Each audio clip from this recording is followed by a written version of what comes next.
Bible సెలవిస్తూ ఉంది, నేను కాడిని తీసిన తర్వాత వాళ్ళకి ఏం పెడతానో భోజనం పెడతాను. ఏంటి భోజనం అంటే మరెన్నడు ఆకలి కాని భోజనం. హల్లెలూయా.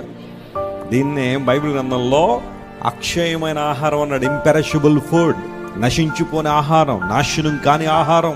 క్రీస్తు ప్రభువారు ఈ లోకానికి వచ్చి ఆయన అన్నారు కదా, జీవాహారమును నేనే, జీవాహారము నేనే అని క్రీస్తు ప్రభువారు చెప్పడం ద్వారా క్షయము కాని ఆహారం, అక్షయమైన ఆహారం దేవుడు మనకిస్తున్నాడు.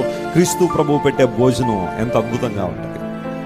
ఆయనతో కలిసి సహవాసం, భోజనం వల్ల సహవాసానికి సాదృశ్యం. క్రీస్తు ప్రభుతో ఒక అద్భుతమైన సహవాసం. ప్రభు నీ నుండి నా నుండి రూల్స్, రిచువల్స్, ట్రెడిషన్స్ అని ఆశించట్లేదు, కానీ ఒక రైట్ రిలేషన్షిప్ యేసు ప్రభు మన నుండి ఆశిస్తున్నాడు. నిజమైన దేవుడు నీ నుండి సంప్రదాయాలు, వ్యవహారాలు అవి ఇవి ఆశించట్లేదు, కానీ నీతో ఒక సత్సంబంధాన్ని ప్రభు వారు కోరుతున్నారు. ఆ బంధాన్ని నువ్వు కలిగి ఉండగలవా? నేను